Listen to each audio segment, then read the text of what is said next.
What up, everybody? Welcome to the In Off the Bench podcast. I am your host, Daniel Ball. I'm joined as always by my co-hosts, my partners in crime, my brother from another mother, my sister from another mister, Jim Cross, Ava Garza. Jim, what up? Ava, what up? We are finally thawed out from the ice. I know Taylor is going to agree with me on that. It has been tough sledding. The couple episodes you have not been on, the Wi-Fi has been terrible, bro. I've been in and out. It's nice to not have to worry about it tonight. Well, it's the thaw is freezing here. It's been in the 20s and 30s. I saw Disney World had frozen fountains. I never thought I'd see it. Bro, for the first time this week in living in Florida, I woke up and there was frost on my windshield, frost on the ground, frost on folks' roofs. It was crazy. Time to move, bro. Farther south. I lived there, and I don't know, man. It's craziness, but either way, it's all good. We have our sweat shirts on. We got our gear. We're repping, so we're ready to have a good one, man. But before we jump into tonight's show, the sponsors got to take care of some business. Jesus One Apparel empower men, women, and children to follow the mission, the message, everything about John 16:33. Jim, what's new in the Jesus One Apparel world? Yeah, I was just talking to Taylor and Ava about it. We're fixing to drop a line for all the college baseball teams that we've outfitted. So a whole bunch of new shirts from last year that have changed over this year. So look for like 8 new designs coming out, including the one that I'll be sending your way, the blue with the black. So, and guess what? Our new code, it saves 20%, not 15%. Let's go. Let's go. 20%. You know what that gets? 20%. Speaking of other sponsors, Chinook Seeds, 8 flavors, mild to wild. Ava, you can get them at your local gas Less station, salt, grocery no store. sandpaper tongue. Look, see, I don't even have to say it. You know it. You know where she would get hers? On her way to Texas, she would get them at Buc-ee's, Daniel. Something you wouldn't know nothing about. You're right. That's overrated. Overrated. No, stop. 100% overrated. You heard it here. Don't stop. Not the first time, but it won't be the last time. Buc-ee's overrated. And finally, Old Dominic Distillery, bourbon, vodka, whiskey, gin. I mean, in this deep freeze that we got in Florida, a nice little whiskey, a nice little bourbon warm us right up. But go to olddominicdistillery.com. You can pick out the spirit that speaks to you. They also got hats, they got shirts, they got gear, they got it all. And if you're in the Memphis area, stop by the tasting room. Jim, you've been there. It's phenomenal. I mean, you can't go wrong with anything, right? Absolutely. So with that, let's hop into it. Welcome to the show, Taylor Rabe. I had to get that right. I had to make sure I got it right. Let's not get it confused with Rob, like Broccoli Rob or Rabe. It's Rabe. So everybody get used to hearing the name because I have a feeling, Jim, we're going to be hearing this name a lot. Look, we go off the word of our previous guests who tell us who is the guy. And out of the bullpen, they say it's going to be the guy. So, Taylor, man, don't let them down. Forget letting us down. Don't let them down. They got their yes, sir.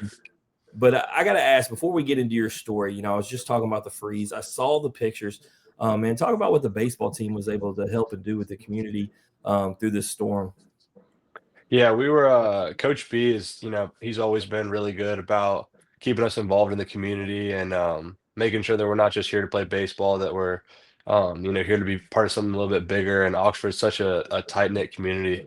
So his Coach B's wife, Cammie, she's runs a charity, a nonprofit called Love Packs of Oxford, and they package up kind of like meals, like canned meals and stuff like that. That's good for families that are in need. And so they not only did that, but they had a bunch of people helping out, getting hot meals and giving away socks, beanies, gloves, coats. There was a lot of people that were out without power for a long time. So anything that we could give to help them stay warm. So they had all that going on. And so we were able to do one day with the pitchers and then one day with the hitters. We went up to Oxford Middle School and helped people kind of just organize things, is also like interacting with kids, opening doors, giving people stuff, whatever they needed. And kind of helping set up those love packs of Oxford. So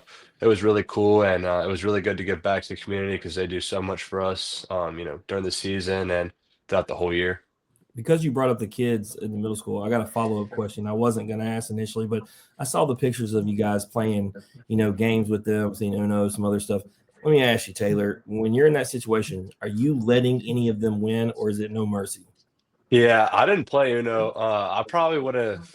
I'm not gonna, just give him an easy win. That's not really how you learn to play, card games or any games. But yeah, I actually know for a fact that the guys that were playing with them, they did not take it easy, and there was a lot of plus fours and draw two. So They're out of yeah, they power, were. and then you made them I lose know. it. No shame. Yeah, brutal.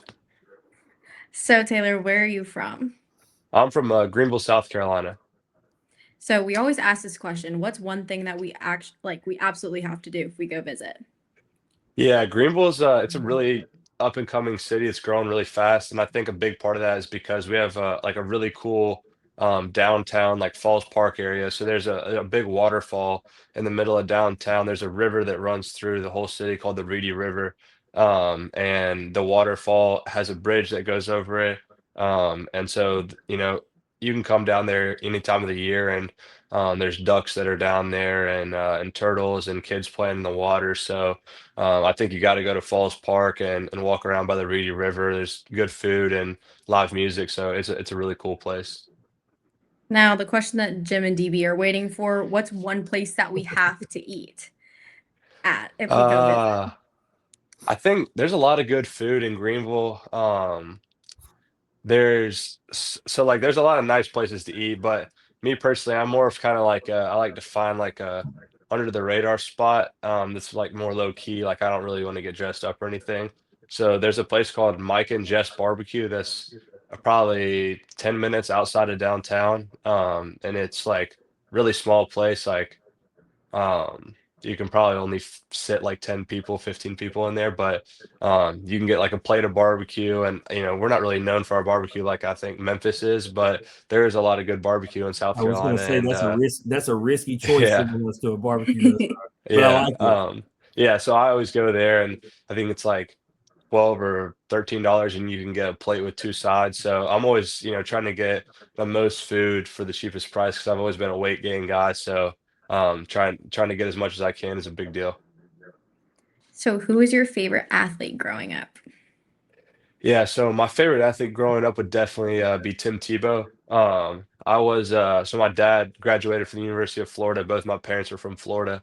And so when I was in 2007, 2008, I was, only in about kindergarten, but being able to watch Tebow, and I remember watching him play for the Broncos, and kind of just the not only like the player that he was, but the leader that he was, and his work ethic. I think were all things that you can admire in any guy. So yeah, he was always my favorite player, and I would always for Halloween like do the eye black with the Bible verse on it. So yeah, he's a beast. Isn't it crazy the stuff that he was doing then that everybody made a big deal about in a negative way is now like very popular now, Yeah, and it's crazy. Anything and everything's allowed, but he was the first one that I can remember, and somehow it was problematic. It really is a shame that people didn't appreciate it then.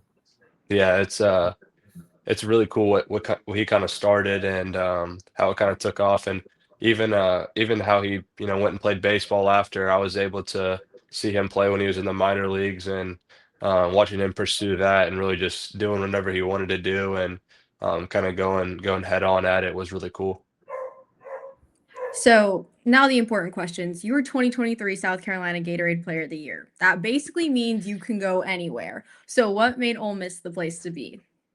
Yeah, when I was being recruited, I knew that I wanted to play in the SEC. I knew I wanted to play in the best league in college baseball, and I wanted to kind of. I think the best way to grow as a person is to go and experience new things and in a different place. And I'd never been to Mississippi, and um, so that was a big deal for me. But the important thing was like I wanted to be play for people that were coaches that were really good people. And I think at Ole Miss with Coach B, Coach Laugh, Coach Clem, they're amazing people, and I think you're going to spend so much time around these guys that you want to make sure that they're people that you fully believe in and are committed to. And so that was definitely true with all those guys. And aside from that, when I came to Oxford, I mean, it was an amazing city, and the facilities were top of the line, and they just come off a national championship in 2022. So all the things considered, it was a pretty easy choice for me.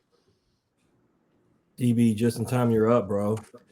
It's craziness over here. It's technology, it's deep freezes, it's Wi-Fi issues, but You weren't kidding, Ava. Not only did I pass the frost, I passed the Wi-Fi issues. Serious. Sorry, bro.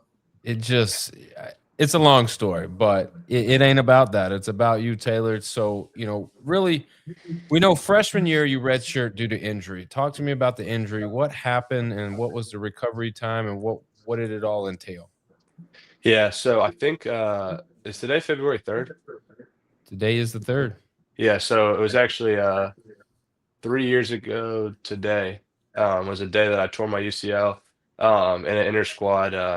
I just remember I felt a little tightness in my elbow, came off the mound, and I didn't really think anything of it, but got an MRI and I had a high grade partial tear. So from that point on, I was ready to just kind of get the surgery and start rehabbing. So got surgery on February 22nd, and 12 months from then. I was, ready to go back into game action. So I really just I didn't really take any reps off.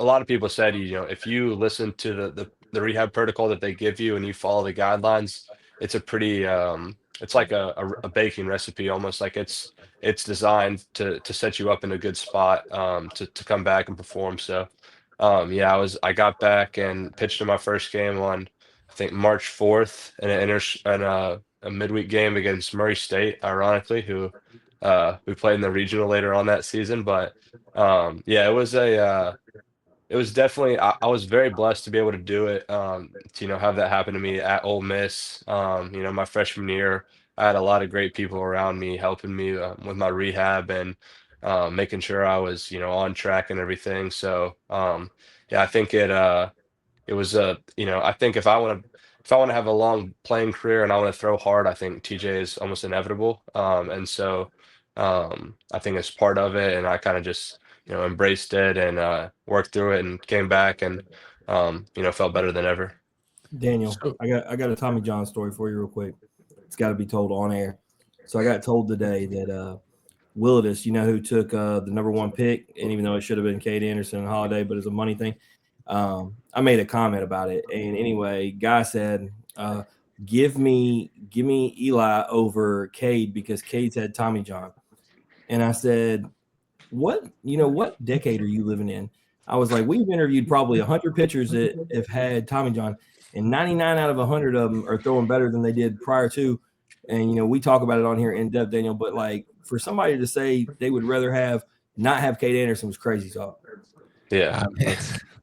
I mean, if we really want to get into the weeds of it, there's about 10 people that are World Series champions over the past 10 years that have had Tommy John. So it is not like when me and you were in high school and college at all. No, not at all. I mean, it's not like a death sentence. It's not this, foot-long scar down your elbow. It's something that has been researched and done. And like Taylor said, there's a science to the recovery phase of it, just because it's become this thing where it's inevitable. If you are throwing with arm angles at the speed and intensity and the torque that these guys are doing, it's going to happen. Your body just can't hold up. And one day, maybe Taylor will find a way to offset that. But right now, it's just exercise science and performance labs have really fine-tuned pitching, I think. And maybe you can speak a little bit to this as we get into it. But you get to college and there's so many things that you do and know about the body and how it moves that it's I'm surprised we don't have robots out there yet. It's coming. Yeah. But you talk about the injury, obviously when you get to school your freshman year, it's like you want to prove yourself. You want to get out there and you want to do. What happens now in this freshman season when you go out there in the fall and you have, do what you do, and then in February you're getting ready to really just gear into it, and boom, now you're sitting out, you do surgery, and now for the next year this is going to be the thing. Like, what do you take in? What do you take away from that whole experience in that year time that you're rehabbing and trying to get back on the bump? Yeah, with the injury happening so close to opening day, I think we're maybe, 10 or 12 days out. And so, initially it was kind of disappointing because, we're going to go to Hawaii in 10 days and open the season. And, that was going to be really exciting as a freshman, getting to go on the road and go to Hawaii of all places. So, yeah, I think I was, disappointed, but I think I was really only disappointed for about a day or two. And then I kind of just wanted to get surgery as quickly as I could. And that way I could start rehabbing and kind of getting back to progressing to where I could, get back to trying to help the team win. So I think throughout that season, I just focused on, being a really good teammate and trying to be, the first guy out of the dugout, after a guy gets a big punch out and, enjoy everything. And also learn a lot. I actually went through this whole rehab process with a veteran pitcher that we had named Xavier Rivas, who got TJ like a week before me. So we did, all of our lifts together.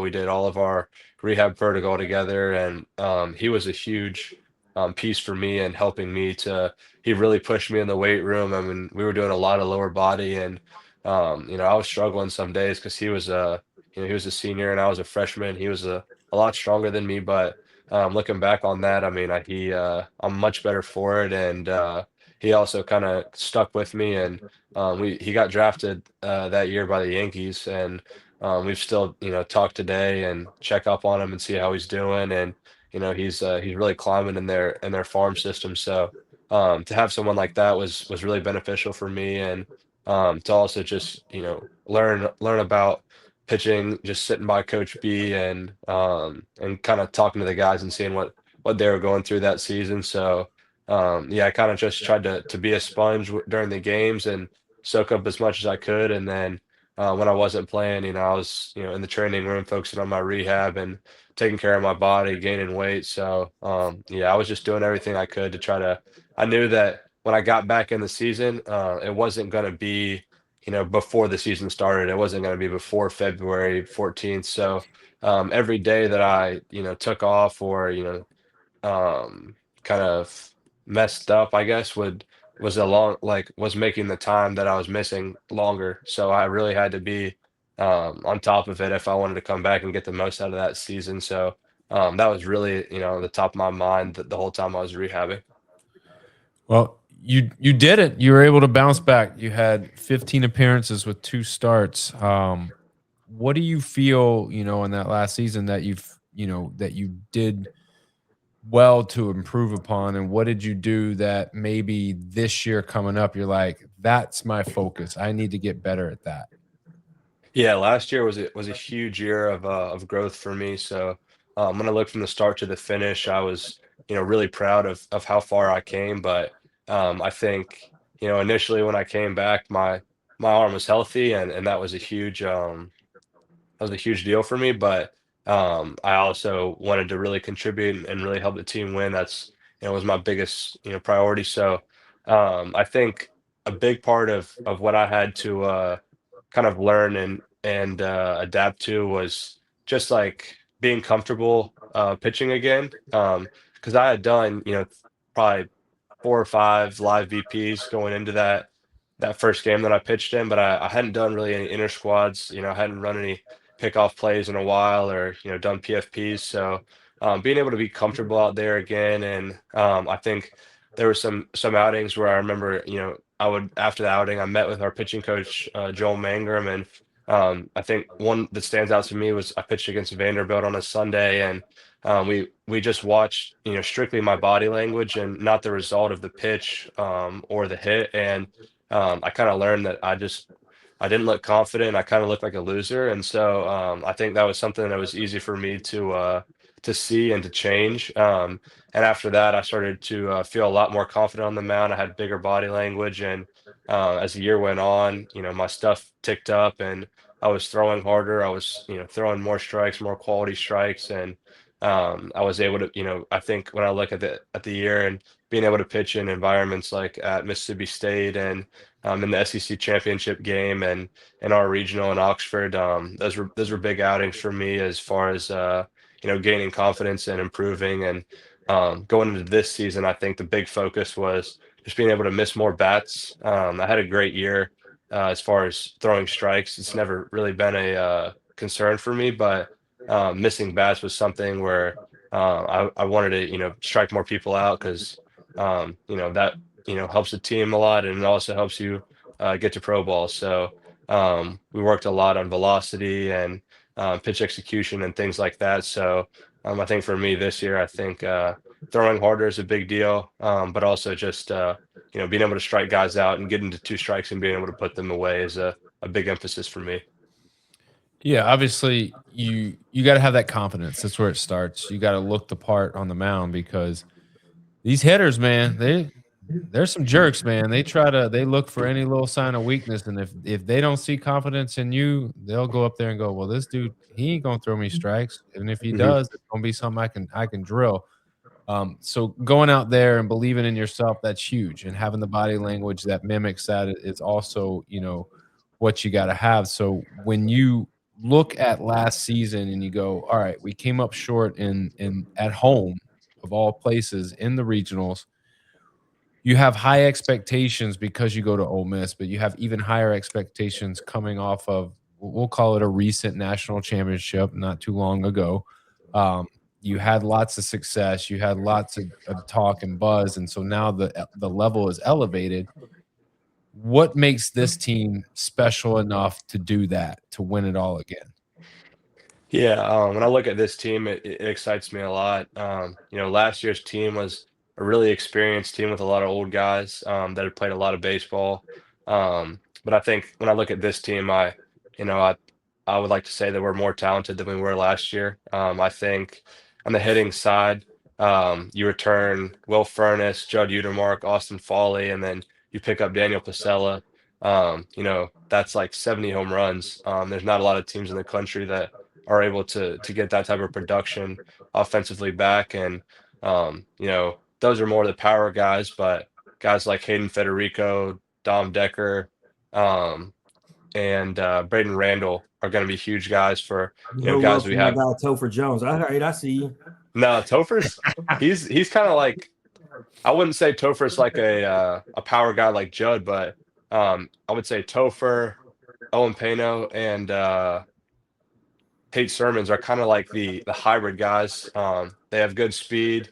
They can hit for power. They can hit for average. And kind of our offensive philosophy of the Wolf Pack of everyone has a job, and they have to all work together to get the end result of winning. Is I think we have a really good balance this year of guys that can fill each role. And so yeah, I'm really excited to see our offense and pitching wise. I think all the transfers we brought in.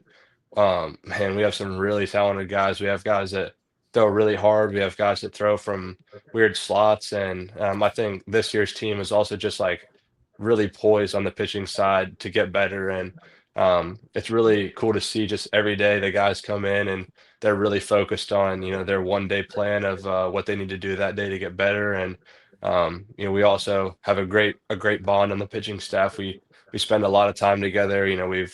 We'll have bonfires and we'll play trivia together and we'll do steak nights. So it's been really fun, being able to have all those guys here and get to know them. We have guys from all over the country too, North Dakota, St. Louis, California.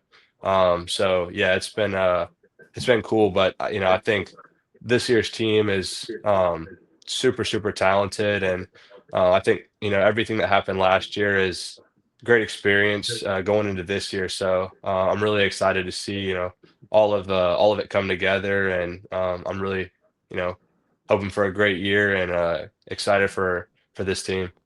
Daniel, he has to say that because he plays for Ole Miss, but I concur. Obviously, I predicted them to go to Omaha. I got them and State in Omaha, which would be the greatest thing that would ever happen to Omaha. But no, I agree. The one bat that they have to replace that I really feel like it, because they had so many returning guys and come in, is Luke Hill, right? And then pitching wise, I like guys like Townsend and Calhoun. Nothing against Riley Maddox, guest of the show, right? Like I like those guys better, so I do think their pitching staff's better, especially when we start talking in the weekend rotation. So, I truly believe that he is on to something. Yeah, I mean, anytime we look at Ole Miss, and it's a lot of it is a lot about them because they're in your backyard, but also it's because now it's just a level of player is always going to be there, and it's always going to be to a level where national championship and Omaha are always going to be in the conversation when it comes to Ole Miss. I think 2023 was the anomaly, and that was because they literally lost like the entire team. Well, and it's hard to win. It's really hard to win, and once you figure it out, like you saw when Ole Miss won a national championship, it wasn't because they had the best regular season and they were the best regular season team. It's because they figured out how to win at the right time. Yeah, and we always say, Taylor, like I don't like when they're called a Cinderella team because they were number one in the country at one point. Yeah. We had them predicted to win it all. That was our actual prediction before the year. So I don't think it's Cinderella story. I think that is just what Daniel said. They had a tough regular season, but they figured it out at the right time. I was actually there when they figured out Ava. It was at LSU. They came into LSU as a serious underdog, and they came in our house and swept. Guys, don't do that to my ego. Dylan DeLucia came in there pissed off, and he shoved. I mean, Dylan DeLucia shoved day. Yeah, one of the best performances I've seen in a long time. And what makes that a performance great, Taylor, I don't know if you know the story, but he actually threw 40 pitches on that Friday night. And then we had a weather delay. And then so we ended up postponing until Saturday. And obviously, I don't know this in real time, but he comes on here and tells us, and he has to beg to be able to start Saturday. Coach B ends up letting him, and then he's just absolutely unhittable. So to do that after 40 pitches the day before is crazy. Yeah, I've heard about that outing, and Dylan's a fiery competitor, and he's been around the facility a lot, so it does not surprise me that he was begging Coach B to go back out there. It's that outing is like the myth. It happens like what they teach you and tell you, and like the laurels and the history of Ole Miss. It was that time when Dylan DeLucia was down in Baton Rouge, and he. Do they tell the part of the story that Tim Elko told on this show, or not Tim Elko? It was Tim Elko and Brandon Johnson. Brandon Johnson said it and said at the meeting, Coach B literally told, or the pitching coach literally said, "Do not throw Dylan Cruz anything he can hit." And the only thing that he gave up on that Friday night was the bomb, Dylan Cruz, where he put it right down the pipe. Like he didn't listen in film study. That's a fact. He said, "This guy can't hit a fastball down the middle." He said, "Watch," and he was wrong. So, Taylor, let me tell you something. Dudes can hit fastballs down the middle. No doubt. Don't miss there. What I do want to talk about is your pitching arsenal. Obviously, we want to know as much about you. That way, we know what to look forward to when we see you on the bump. But what's your arsenal? Tell me your or a coach's philosophy on how you attack hitters, and don't give too much away, but I like to get into the nuts and bolts of what you're thinking when you go out there and you're facing hitters. Yeah, so for me, same arsenal as last year. I think the big emphasis for me was just improving the execution of all my pitches. So I throw a four seam. I throw two different fastballs, a four seam fastball and a sinker. When I came to Ole Miss, I only had a four seam fastball, and then Coach Mangrove helped me add the sinker. And having two fastballs has been big for me, just to be able to. When we go through a scouting report, we look at swing planes, and if we have a guy that's swinging more up, we normally throw a four seam fastball and try to miss above the barrel. And guys that have more of a level swing, we throw a sinker too, and try to get swing and miss under the barrel, and get weak contact on the ground. So that's been something that's been really big for me, and being able to match those fastballs to swing planes. And so that's kind of where it starts for me. Having two fastballs has been big, and I think it's a huge benefit of my game. Breaking stuff, I throw a changeup, and that's more of my put away pitch to a lefty, I would say. Um, Throwing it, down in the zone and trying to get a good separation off the fastball in terms of velocity and also with the induced vertical break. Those are the two things we look at to kind of tell if a changeup is going to be effective in a game. And then slider, I throw. I have a ball right here, so I throw like a spike slider. Um, and it's more of a sweepier slider, but it's not a true like east-west slider. My arm slot's a little bit more of a three-quarter slot, so it has a little bit more depth and sweep. But that pitch is the put-away pitch for righties, and it's also something I've worked on a lot, going back foot to lefties and being able to throw that pitch with two strikes and put guys away. So a lot of my bullpens this offseason was, string set up and really focusing on being able to replicate those pitches over and over and over again. And kind of the way that I like to think about it is like when you watch a big league starter and he has 8 strikeouts in a game and you're looking at the highlights and you see 6 of them were to a lefty and they were all on the same back foot slider. It's because that guy's able to repeat that pitch, over again, and that's what makes him so good. So I think that was a big step in my game that I needed to take this off season. So stayed here all summer and worked on that, and yeah, I think that's going to be really beneficial for me going into this season.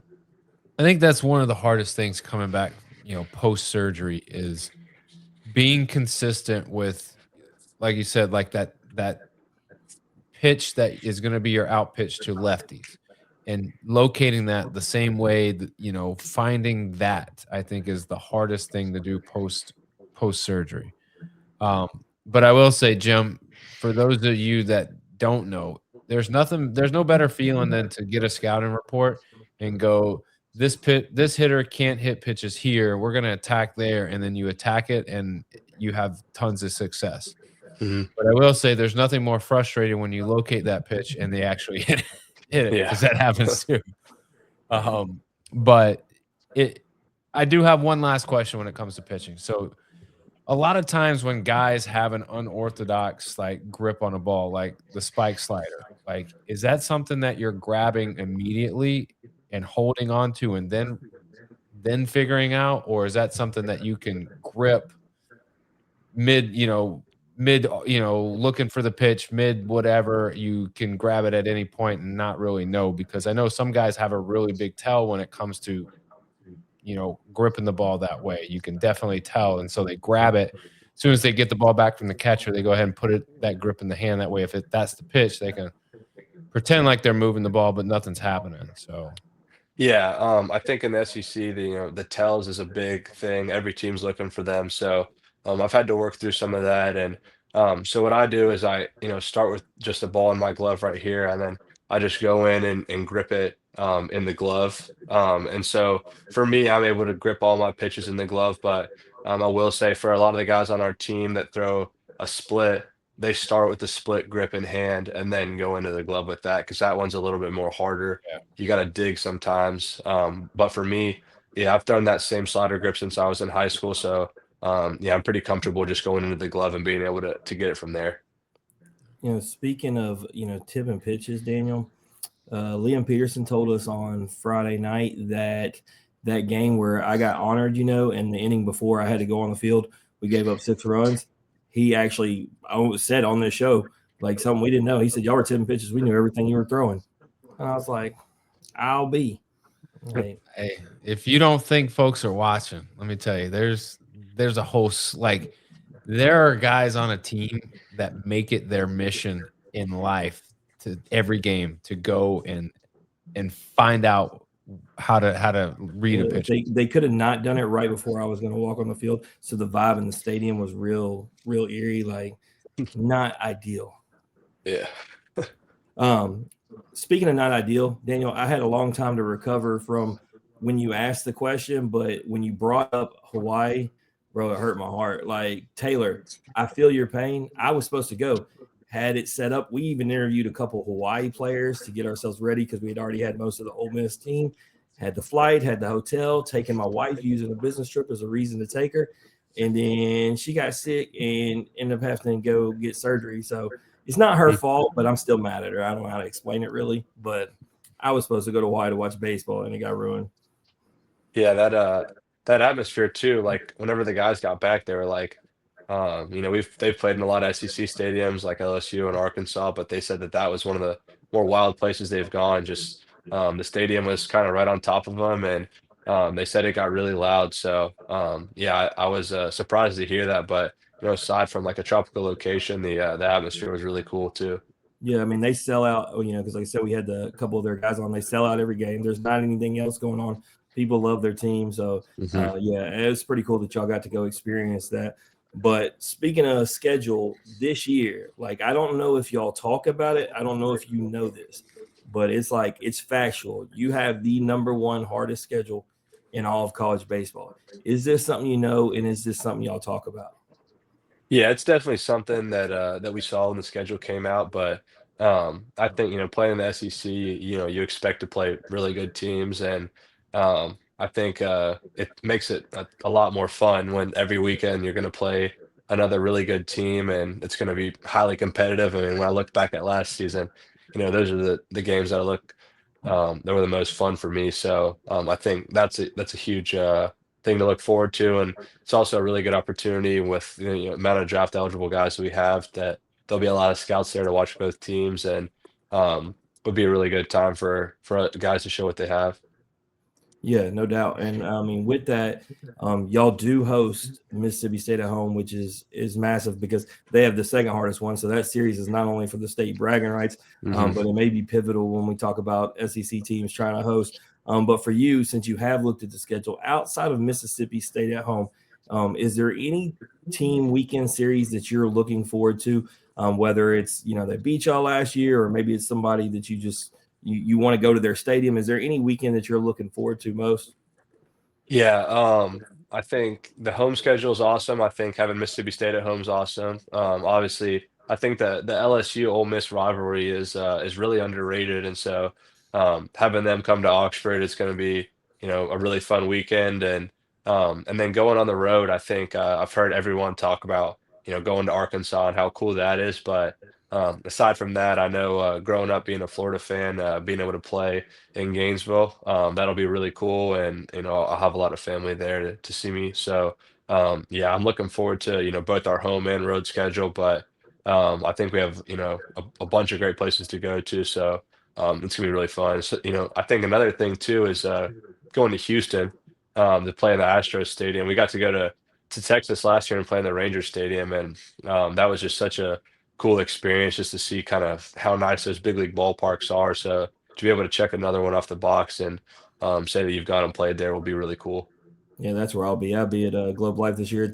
It's all about the amount of teams and guests that we have, and obviously looked at going and seeing y'all in Houston, but Mississippi State, Tennessee, Texas A&M, guys from Arizona. We got guys all over, a bunch of teams that'll be there. So Hmm. it was the lot more logical thing, but I definitely like Houston Stadium to your point, and it's a cool atmosphere. Hopefully, a lot of Ole Miss fans will make the trip down there. Yes, sir. So we have to know, well, really, I have to know, what is the walkout song going to be for the season?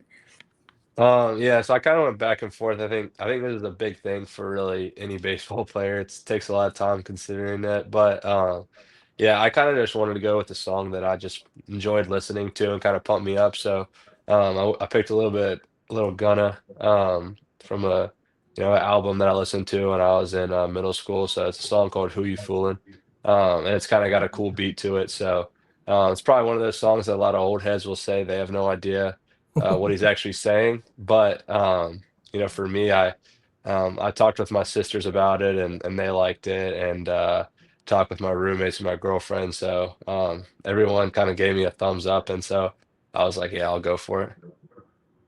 I like that. So He's the first one that actually said he discussed. Like everybody else, it's just been about what they want. He actually talked to the people that mattered. yeah, Yeah. like I like that. We haven't really heard a lot of like other people considerations, so So, I so kind of you're appreciate that. saying that if those people would have been like, "This is no go," you would have axed it out.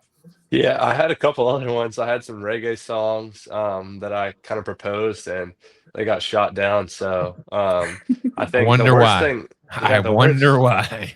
the worst thing that can happen is you go out and you have your song that you've like thought about all off season, and then you get off the mound and everyone's like, that was terrible. So I think the way you can go ahead and get that out of the way is if you just check with everyone else. So that's kind of what I've always done, and people love having a say in it. So yeah, that's cool for me. A funny story for us last year. I was at Tennessee watching their series against A&M, and my buddy who I was there with, I looked at him and I said, "Man, I hate Dean Curley's walk-up song," and he goes, "Me too. It's obnoxious." And then the guy next to us that I didn't know was like, "I can't stand it." And that's to your point, right? That's not the conversation you want to be taking place in the stands. Yeah, exactly. So Ole Miss has, I'll say, one of the coolest uniform kits in the country. Hmm. My personal favorites are the creams and powder blues, but we want to hear it from you. What's your favorite? The creams, pinstripes, traditional, or powder blues? That's a good question. I would say, I mean, I think the powders are hard to beat, but honestly, the powders, like, we got a new like concept from Nike with our uniforms, and they don't really look the same. Uh, and they're also not comfortable now. So I would definitely not say the powders. I really like the reds with the hat with the red bill and the navy top. Um, but I also think the creams are like they're the newest one, and I also just think they're really a really classic looking uniform. I always like wearing stirrups, so I think that's a cool one for me, and I know Cade Townsend likes that one too, so we'll probably see that a lot this year. Like Ava, I mean, there's literally only a handful of teams where I can say no matter which uniform they're wearing from their kit, it's nice. And Ole Miss is one of them. Obviously, not just because we're LSU fans, we know they have it. We just talked to Vandy. I don't think they have one. There's literally only a handful of teams. Yeah. And Daniel, Ava said her favorite. Which one's your favorite from the Ole Miss kit? Oh man, powder blues are always. But he said they changed. We're gonna have to see. But you can understand the feel thing because you were a pitcher. So like, Yeah, if they don't feel right. I'm a big fan of stirrups. I like the stirrup look, so I'm good with that. I always like the creams. Creams have a nice little like vintage vibe to it. Yeah. But I got to go with powder blues until I see what you guys look like. Yeah. So, I hate that everybody's tried to replicate them. They used to be, That's back when true. we first started watching, they used to be the only one. Now, over the last 20-something years, there's like 8 or 9 other schools that, and I hate it because you'll see the graphic where it says who has the best powder blues, and it's like, I don't even like defending It's this. OG. They had it first. Yeah, I think that's true. And same things happen in MLB. Like the Blue Jays have powder blues, the Cardinals have powder blues, the Dodgers have powder blues. So I think it's just a popular look, and everyone's trying to go for it. Liam, since you said you grew up watching Florida, Liam says he likes their all whites with the script across the front. Yeah, You like that one? yeah, those are clean. They've had a lot of good uniforms over the years, but I think they kind of introduced that look just for baseball, and those are really clean. I like those. All right, so Daniel, I'm introducing a new game that I saw it and I had to do it. So Taylor, you get to be the first one. We usually play this or that. We play blind ranking, but you get to play King of the Hill. And if you don't know what it is, I'm going to give you 2 options. You're going to choose which one you think is better between the 2, and then that one's going to continue on until Okay. I'm done with the list, and they are the King of the Hill. And your Perfect. category is Ole Miss baseball guest who've came on the show. Obviously, I don't have all like 30 something. I just have 8 of them, and you're gonna King of the Hill style tell us who you think's the best one of the group. Okay. All right. So starting off, we're gonna go Taylor Broadway, all-time saves leader, versus Doug Nikhazy. I'm gonna have to go Doug Nikhazy on that one. All right. Doug Nikhazy versus Hayden Federico. I changed it. I changed it to guess. My bad. And I mean, Fed had a good year last year, but he's still got some more to prove to catch up to Doug. So I'm gonna go Doug again. All right. Doug Nikhazy versus Connor Spencer.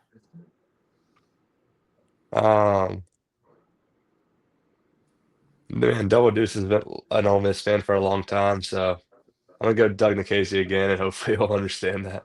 All right. Doug Nikhazy versus Dylan DeLucia. See, I changed it again. You got to wait on me. Hmm. I'll go Delucia there just because he has a national championship ring. All right. DeLucia versus Luke Hill. Um, I'll go Delucia. All right. This one is where it gets interesting. DeLucia versus Hunter Elliott. I'm gonna go Hunter there. He's done it for a couple more years than Delucia, and he has the ring. And he's your active teammate. You gotta Yeah, take it on. that's my guy. All right, last one for the King of the Hill.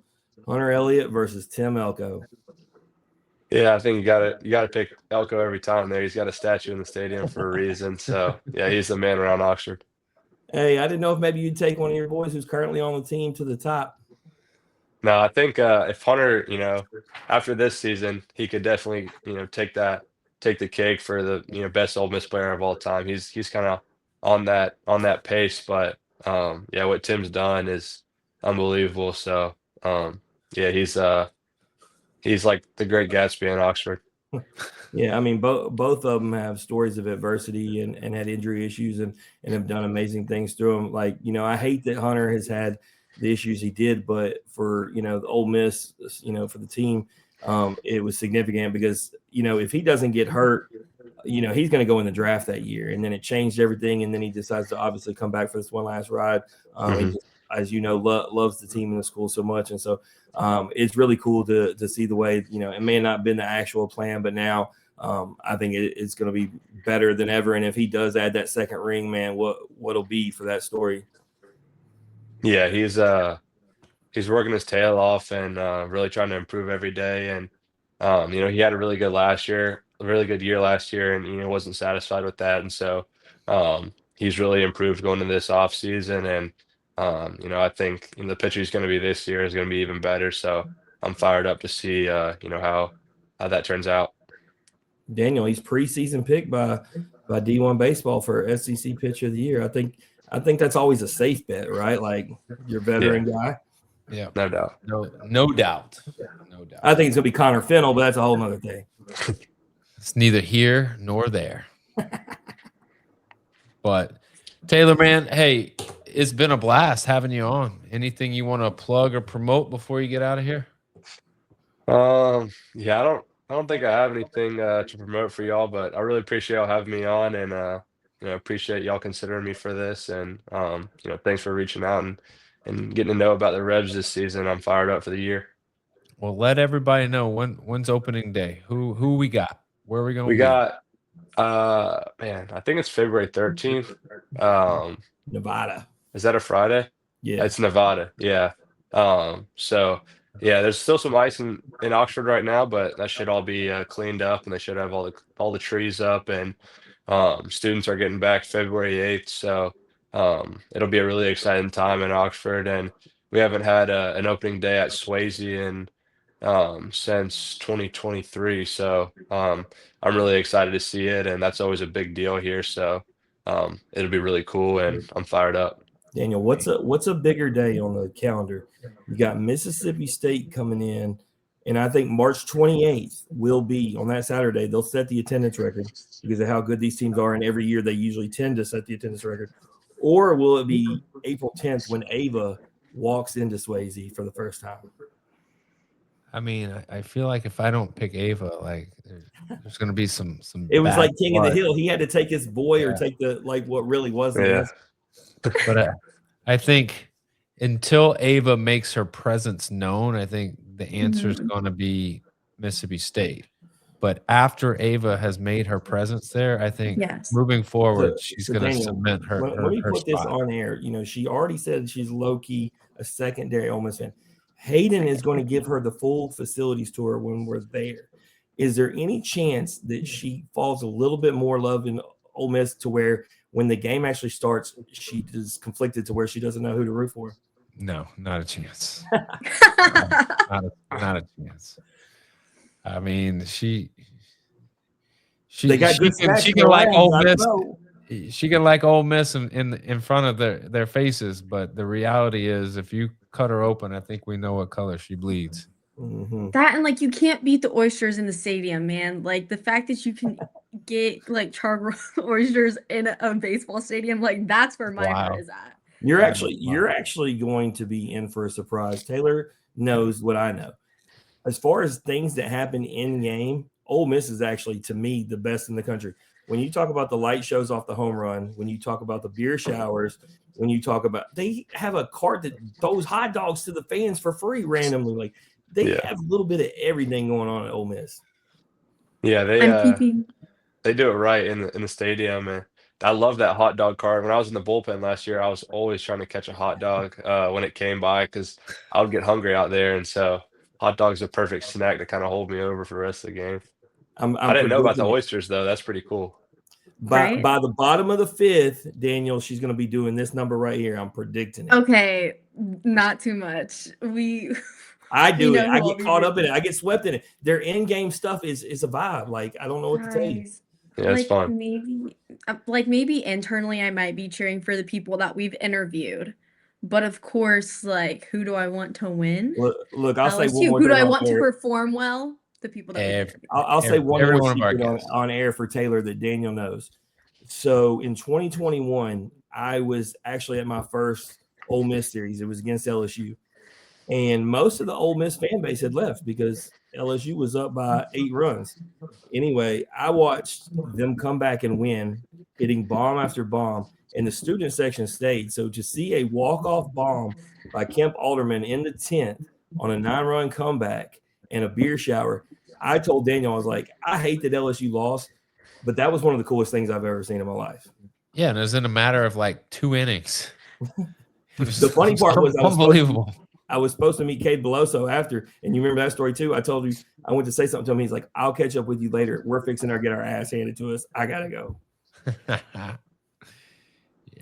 All right, Taylor, Well- that's enough of the story. But hey, that comeback was epic. So Ole Miss baseball, my point, Ava, it's underrated. I'm telling you. Everybody talks about Starkville, talks about Duty Noble. Swayze's where it's at. Yes, sir. February 13th, it's all going down. For those of you that are worried about, oh, it's Valentine's Day. What a great place to take a date. Like, love can be in the air on the diamond. That's how you sell it. Say, hey, I'm gonna take you and we're gonna get you a diamond, a baseball diamond. There you go. They do a kiss cam, so there's opportunity. Look, Yeah. I mean, love will be in the air for sure, and it's going to be awesome. Opening day at Swayze, February 13th. Hey, Taylor, wish you the best of luck, man. If there's anything you need, please reach out to us. Yes, sir. Thank you. Absolutely. That is Taylor Rabe.